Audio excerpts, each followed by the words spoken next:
Champak one में बबलू अपनी बेटा और अपनी पत्नी के साथ रहा करता था। वो एक गरीब किसान था और केसू की फूलों की खेती करता था और उनसे वो प्राकृतिक रंग बनाया करता था।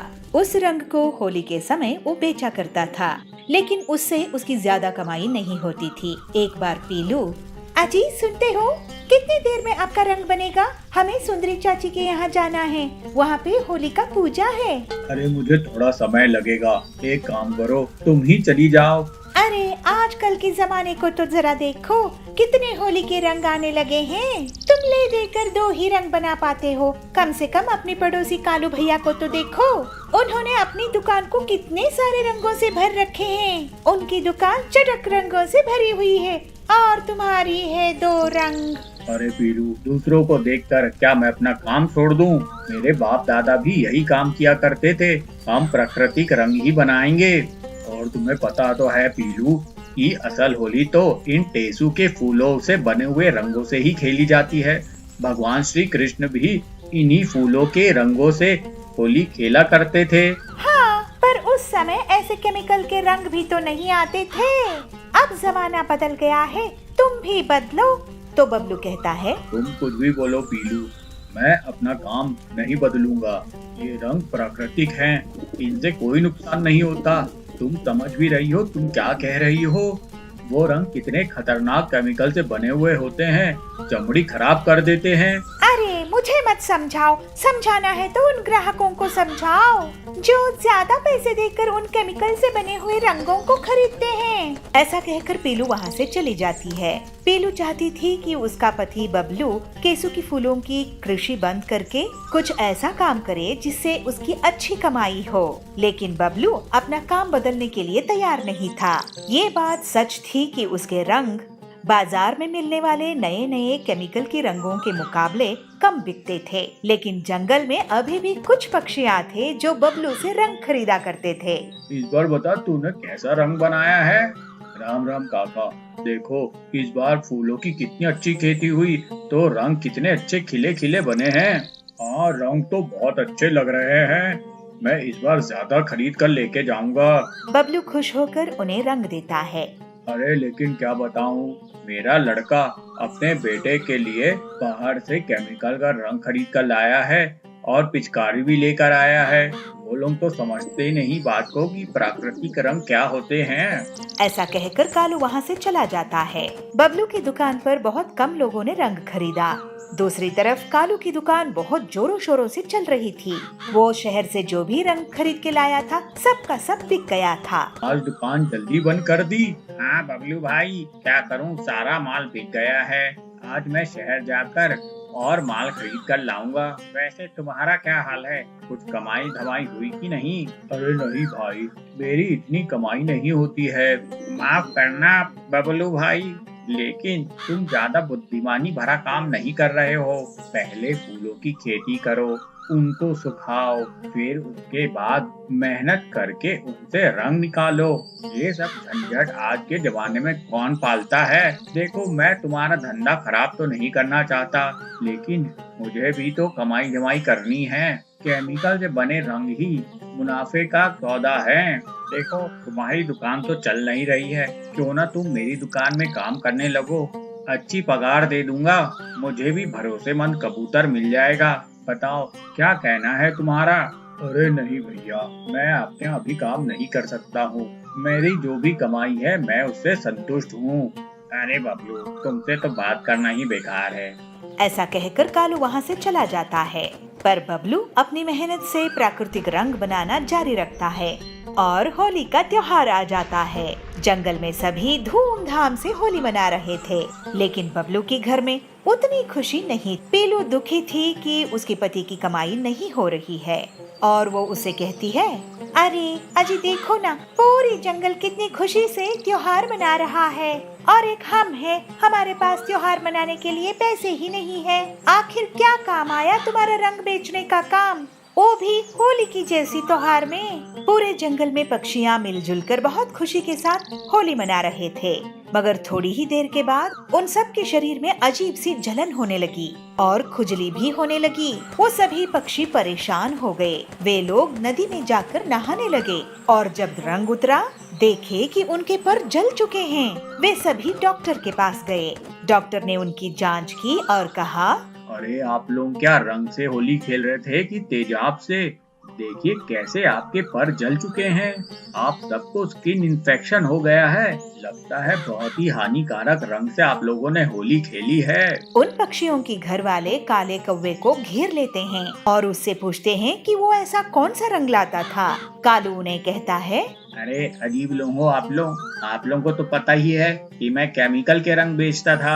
आप लोग खुशी खुशी लेके जाते हो और अब मुझ पे इल्जाम लगाते हो। कालू की बात सही थी। सभी अपनी मर्जी से उसके यहाँ रंग खरीदे थे। अब तो सबकी होली खराब हो चुकी थी। अब कुछ समय बाद जब वो सारे पक्षी ठीक हुए तो वो सभी बबलू के घर पहुँचे और उससे बोले, अरे बबलू भाई, तुम ही प्राकृतिक रंग बेचा करते थे। अब हम फिर से होली मनाएंगे और पूरे जंगल के लिए तुम ही रंग बनाओगे। ये सुनकर बबलू बहुत खुश होता है। अब हर साल बबलू से ही पूरे जंगल वाले उसके प्राकृतिक रंग खरीदते हैं। इस तरह बबलू काफी सारा पैसा कमाने लगता है।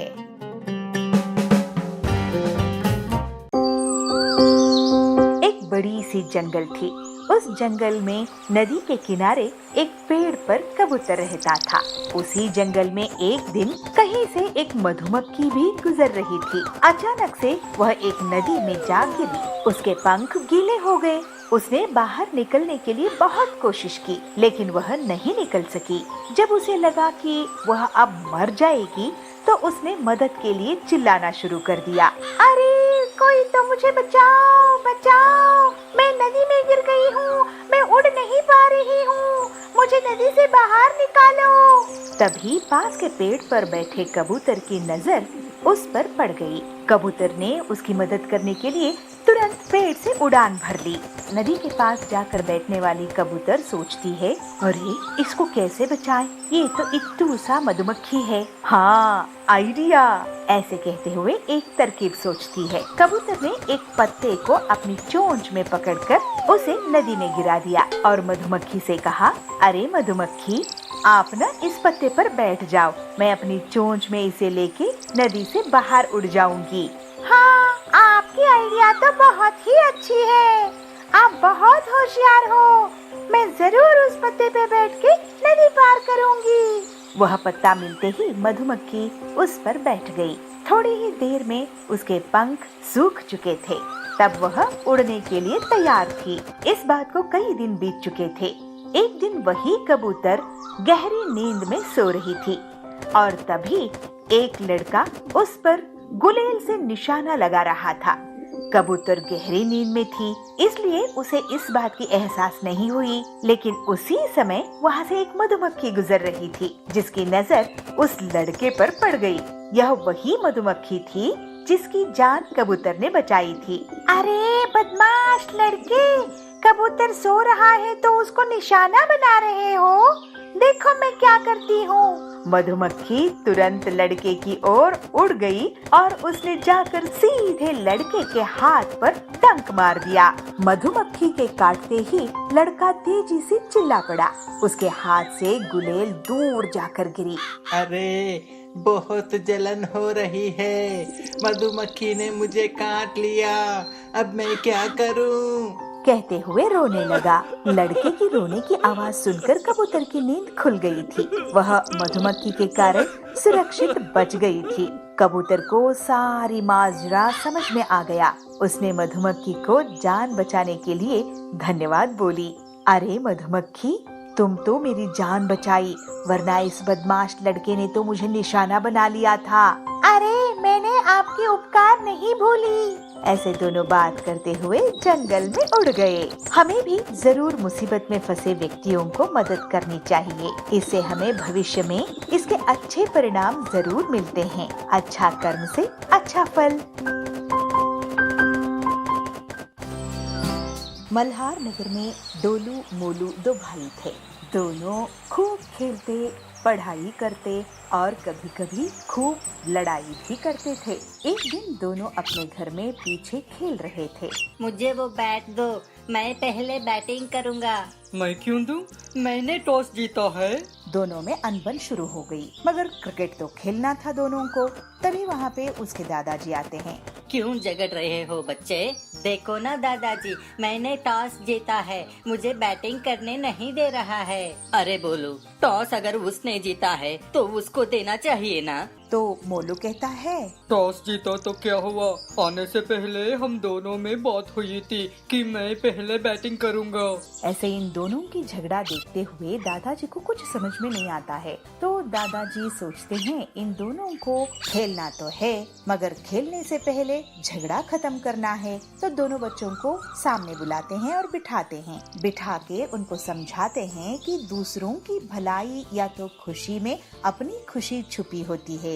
दादाजी के बात मानते हुए मोलू ने डोलू को बैटिंग करने के लिए दिया। जब वो दोनों खेल रहे थे, वहाँ एक कमरे में बिल्ली के दो छोटे छोटे बच्चे थे। उनकी रोने की आवाज सुनाई दी।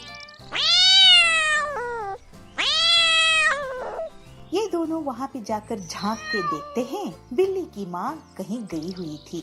दोनों बच्चे अकेले थे। डोलू मोलू को पहले समझ में तो नहीं आया कि बच्चे क्यों रो रहे हैं। तो डोलू कहता है, लगता है इनकी माँ इन्हें छोड़ के चली गई है। अरे शायद उसकी माँ खाना ढूंढने गई होगी। ऐसे दोनों में चर्चा शुरू हुई, मगर बिल्लियों ने जोर जोर से चिल्लाना बंद नहीं किया। तब दोनों ने तय किया है कि उनको भूख लगी है, इसीलिए वो चिल्ला रहे हैं। तब उनको दादाजी की बात याद आती है। दादाजी ने समझाया था कि दूसरों की भलाई में हमें खुशी मिलती है। तो दोनों दौड़ के दादाजी के पास जाते हैं और कहते हैं, दादाजी दादाजी, बिल्ली के बच्चों को बहुत भूख लगी है। आप चलिए ना, देखिए ना, हमें समझ में नहीं आ रहा है क्या करें। दादाजी को इनकी बातों का जरा सा भी अंदाजा नहीं था, तो समझ में भी नहीं आया। तो दादाजी इन दोनों के साथ चलते हैं कि बिल्ली के बच्चे कहाँ हैं देखने के लिए। दादाजी ने देखा कि दोनों बिल्ली के बच्चे भूखे थे। दादाजी ने उन दोनों बिल्ली के बच्चों को खाना खिलाया और अरे डोलू मोलू, जाओ और एक एक कटोरी दूध लेके आओ। जब डोलू मोलू ने 2 कटोरी भर के दूध लाया तो बिल्ली की बच्चों के सामने वो दूध रखे उनको दूध पिलाया। तब जाके बिल्ली की बच्चे की भूख शांत हुई और दोनों बच्चे चिल्लाना चीखना बंद कर दिए। उनकी चीख बंद होने से डोलू मोलू बहुत खुश हुए और दादाजी ने डोलू मोलू को शाबाशी दी। शाबाश डोलू मोलू, आप दोनों ने दूसरों के भूख समझे और दोनों बिल्ली के बच्चों को खाना भी खिलाया और दूध भी पिलाया। तो क्या हम इनके साथ खेल सकते हैं दादाजी? दादाजी मन में ही मुस्कुराते हुए, हाँ, क्यों नहीं, अब ये भी तुम्हारे दोस्त हैं। तो डोलू मोलू 2 के साथ 2 दोस्त मिल गए। इस बात को समझते हुए बहुत खुश हुए और बिल्ली की बच्चों के साथ खेलते कूदते अपने दिन बिताए। बेलापुर में पीलू चिड़िया अपनी सहेली के साथ फूल बेचने निकली। फूल ले लो फूल, रंग बिरंगे फूल, ताजे ताजे फूल। तभी वहाँ पर नट्टू काका आया। नट्टू काका, हमसे फूल ले लो। नहीं नहीं, मुझे तेरे फूल नहीं चाहिए, ऐसे कई फूल मेरे घर में पड़े हैं। ये सुनकर पीलू चिड़िया उदास हो जाती है और रोने लगती है। काका, एक फूल ले लो ना, सुबह से मेरे एक भी फूल नहीं बिके हैं, मैं आपको सस्ते में फूल दे दूंगी। अरे तेरे फूल सस्ते हो या महंगे, जब मुझे तुझसे फूल खरीदने ही नहीं हैं तो मैं क्यों लूं? चल जा यहाँ से, कहीं और बेच अपने फूल। काका, मैं और मेरी सहेली सुबह से निकले हैं, हमारा एक भी फूल नहीं बिका तो हमारे घर में खाने के लिए पैसे नहीं रहेंगे। काका कहता है, अरे तेरा फूल नहीं बिक रहा है तो मैं क्या करूं? तूने सुबह से कुछ नहीं खाई तो मैं क्या करूं? तेरी सहेली कुछ नहीं खाई तो मैं क्या करूं? ये तुम लोगों के बहाने होते हैं जिससे तुम हम लोगों से पैसे निकलवा सको। चलो अब तुम दोनों तुरंत यहाँ से भागो। इस तरह से खरी खोटी सुनकर पीलू और उसकी सहेली दूसरे जंगल में फूल बेचने चली जाती हैं। पीलू अपनी सहेली से कहती है, देखो वो कालू भैया आ रहे हैं, मैं उनके पास जाके फूल बेचती हूँ। पीलू उड़कर कालू के पास जाती है। कालू भैया ये फूल ले लो, देखो ये कितने सुंदर हैं। इन्हें आप हम गरीब से खरीद लो ना, मैं आपको बिल्कुल सस्ते दामों में दूंगी। बाजार में इससे सस्ता फूल नहीं मिलेगा। कालू कहता है, अरे तेरे फूल मुझे नहीं चाहिए, चल हट मेरे रास्ते से, जा किसी और को फूल बेचना, पता नहीं कहाँ कहाँ से आ जाते हैं। कालू बिना फूल खरीदे वहाँ से चला जाता है। कालू के जाने पर पीलू बहुत उदास हो जाती है और फिर से रोने लगती है। सुबह से एक भी फूल अभी तक नहीं बिका। फूल नहीं बिकेंगे तो मेरी बीमार माँ की दवाई कैसे आएगी। इस तरह से पीलू चिड़िया रोते हुए अपनी माँ के पास जाती है। उसकी माँ पीलू चिड़िया को रोते हुए देखकर उससे पूछती है, क्या हुआ बेटी, क्यों रो रही है। माँ, सुबह से शाम हो गई लेकिन फिर भी एक भी फूल नहीं बिका, तुम्हारी दवाइयाँ कैसे आएंगी। इस पर पीलू चिड़िया की माँ उससे कहती है, बेटी तू चिंता मत कर, ऊपर वाला हमारी मदद के लिए किसी न किसी को जरूर भेजेगा। हम गरीबों को वो ऐसे ही मुसीबत में नहीं छोड़ता। अगले दिन पीलू चिड़िया उसकी माँ के साथ नदी के पार एक बंगले में फूल बेचने जाते हैं। पीलू चिड़िया बंगले के बाज से कहती है, अंकल मेरे ये फूल खरीद लीजिए ना, आप जब ये फूल खरीदेंगे तो मेरी माँ की इलाज के लिए मुझे कुछ पैसे मिल जाएंगे। तभी पीलू चिड़िया की माँ बेहोश होके गिर जाती है। बाज उससे पूछता है, अरे ये क्या हुआ। पीलू चिड़िया कहती है, अंकल सुबह से मेरी माँ ने कुछ नहीं खाई, हमारे पास पैसे नहीं हैं, इसलिए ये बेहोश हो गई हैं। क्योंकि हमारे फूल नहीं बिके हैं, इसलिए मेरे पास माँ की दवाई के लिए पैसे नहीं हैं। वो बाज पीलू चिड़िया पे दया करता है और अपने पास से 1000 रुपए का नोट निकालकर पीलू चिड़िया को देता है। इस पर पीलू कहती है, नहीं अंकल, हम गरीब जरूर हैं लेकिन हम मेहनत करके खाते हैं, आप मुझसे ये फूल खरीद लीजिए, उसके बदले में आप मुझे पैसे दीजिएगा। बाज पीलू चिड़िया के सारे फूल खरीद लेता है और पीलू चिड़िया की ईमानदारी देखकर पीलू और उसकी माँ को अपने घर में जगह देता है। इस तरह से पीलू चिड़िया की ईमानदारी उसके और उसकी माँ के काम आती है। एक समय की बात है, गौतम बुद्ध अपने शिष्यों के साथ एक सफर पर थे। सफर में चलते चलते बुद्ध को प्यास लगी तो उन्होंने अपने एक शिष्य को कहा, जाओ जाकर मेरे लिए पानी लेकर आओ। अब ऐसे में उस शिष्य ने आसपास देखा तो कहीं पानी का स्रोत नहीं मिला, लेकिन उसने और कोशिश की तो रास्ते में उसे एक पानी का स्रोत मिला। वहाँ उसने देखा कि कुछ लोग उस पानी के स्रोत में कपड़े धो रहे हैं और तभी वहाँ से एक बैलगाड़ी उस पानी के स्रोत के ऊपर से गुजर गया। ऐसे में वहाँ का पूरा पानी गंदा हो गया और उसमें मिट्टी भर गया। फिर उसने सोचा, अरे इस गंदे पानी को, मिट्टी से भरे हुए पानी को मैं बुद्ध के लिए कैसे लेकर जा सकता हूँ। तो वह खाली हाथ ही वापस चला गया और गौतम बुद्ध से जाकर वह सब बातें बताई। बुद्ध ने कहा, ठीक है, हम सब यहाँ इस बड़े से पेड़ के छाये में बैठकर आराम करते हैं। कुछ समय बीता, फिर गौतम बुद्ध ने उसी शिष्य को फिर से पानी लाने के लिए कहा। अब वह शिष्य वापस से उसी पानी के स्रोत के पास गया। वहाँ जाकर उसने देखा कि वह पानी बिल्कुल साफ था और पीने योग्य था। अब वह शिष्य बुद्ध के लिए वह पानी लेकर गया और उसने वह पानी गौतम बुद्ध को पिलाया। गौतम बुद्ध ने सबको यह बात बताई कि जिस तरह से पानी में कीचड़ मिट्टी फैल गई थी, लेकिन उसे थोड़ी समय तक छोड़ देने पर उसका सारा मिट्टी नीचे बैठ गया और वही पानी वापस से साफ हो गया। उसी तरह से हमारा मस्तिष्क भी है। जब हमारा मस्तिष्क अशांत हो तब उसे वक्त देकर उसे शांत करो। हमारा मस्तिष्क भी थोड़े समय के बाद शांत जरूर होगा। अशांत मस्तिष्क से कोई भी निर्णय नहीं लेना चाहिए। बस हमें करना यह है कि हमें अपने मस्तिष्क को थोड़ी देर तक शांत रखना है, जिससे कि हम अच्छे फैसले ले सकते हैं। गुस्से में या अशांत मनस्थिति में लिए हुए फैसले सदैव हमारे उल्टे चलते हैं। इसलिए जब भी हम दुविधा में हो या मनस्थिति अपना शांत नहीं हो तो 10 तक गिनना चाहिए। यह करने से आपकी मनस्थिति शांत होगी और आप सही फैसला ले सकोगे। इंदिरा नगर में रानी नाम की एक छोटी बच्ची अपने परिवार के साथ रहती थी। एक दिन रानी की फैमिली मेले में जाने की तैयारी कर रही थी। रानी को मेला बहुत अच्छा लगता था और बहुत खुश भी थी। हम आज मेले में जाएंगे, बहुत सारी मिठाई खाएंगे, बलून फोड़ेंगे और बताशे लाएंगे। मेले में जाने से पहले रानी को उसकी माता और पिता बहुत सारी चीजें समझाते हैं, जैसे कि रानी बेटा, मेले में चलते वक्त हमारे हाथ पकड़ के ही चलना, हमें छोड़ के दूर कहीं ना जाना। पिताजी की बात को सुन के रानी, हाँ पिताजी, हम कहीं नहीं जाएंगे, आप ही के साथ रहेंगे, कहती है।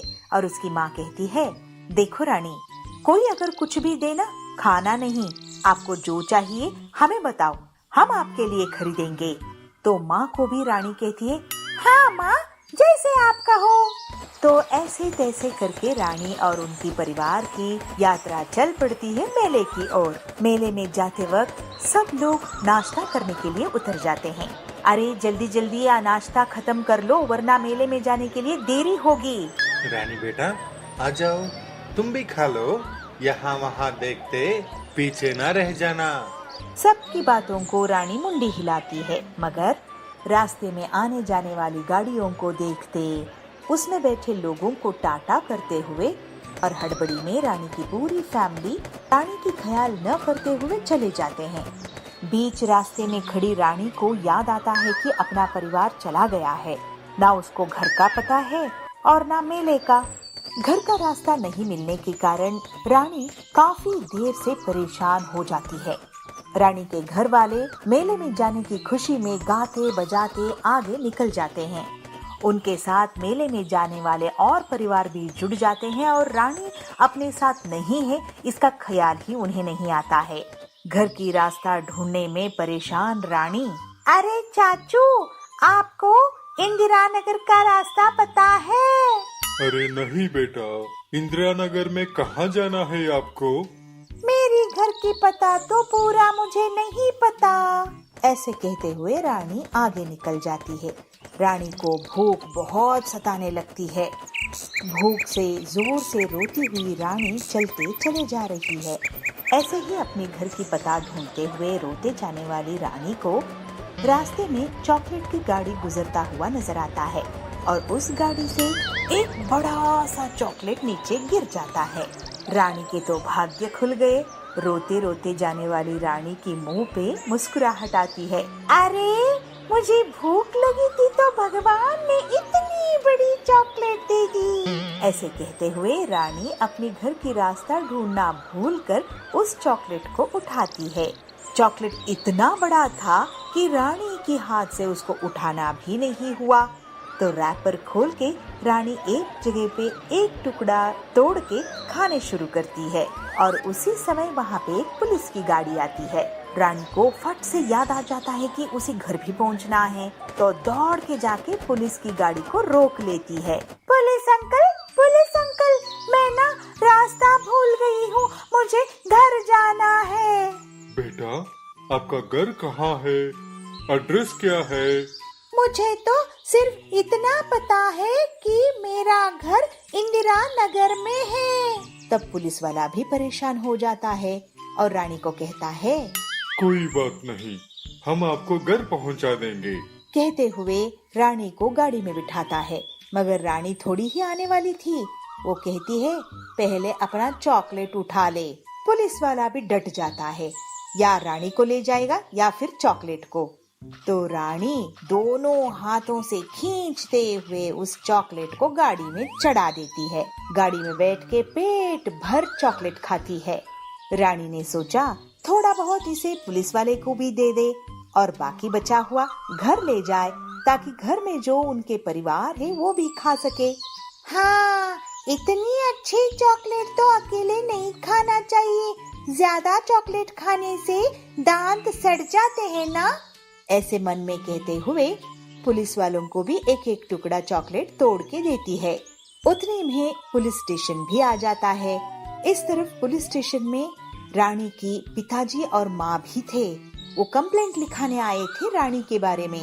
अपनी माँ और पिताजी को देखते हुए रानी दौड़ के आती है। और कहती है, माँ और पिताजी देखो ना मैं क्या लाई हूँ। अरे रानी बेटा, आप कहाँ चले गए थे? रानी, तुम्हें इतना समझाया था ना कि मेले में जाते समय हाथ नहीं छोड़ना चाहिए। हम कितना घबरा गए थे। कहाँ गए थे आप? और पुलिस की गाड़ी में आप कैसे आए? अरे माँ, मुझे ना भूख लगी थी और घर का रास्ता भी नहीं पता था, तो मैं वहाँ पे ये चॉकलेट मिला, खाते बैठी थी। पुलिस अंकल मुझे घर जाने की प्रॉमिस करके यहाँ लेके आए हैं। अच्छा हुआ तुम्हें यहाँ तक ले आए। हाँ पिताजी, आप यहाँ पे हो ना, अच्छा ही हुआ। कहते माँ और पिताजी की दोनों को हाथ पकड़ के गाड़ी तक ले जाती है और माँ पिताजी गाड़ी में देखते हैं कि इतना बड़ा चॉकलेट पड़ा है। अरे रानी, आपको इतना बड़ा चॉकलेट किसने दिया? कहा था ना कि कोई कुछ दे तो आप उसको खाना नहीं। अरे माँ, मैंने किसी से मांगा नहीं और किसी ने मुझे दिया भी नहीं। ये बड़ा चॉकलेट जब चॉकलेट की गाड़ी जा रही थी उससे गिर गई थी, तो हमने भूख लगी थी तो लेके खा लिया। रानी को वापस पाने की खुशी में उस चॉकलेट को भी लेके स्टेशन में सबको चॉकलेट बांटती है रानी की माँ और पुलिस इंस्पेक्टर को धन्यवाद कहते हुए रानी के साथ वापस खुशी खुशी घर चले जाते हैं।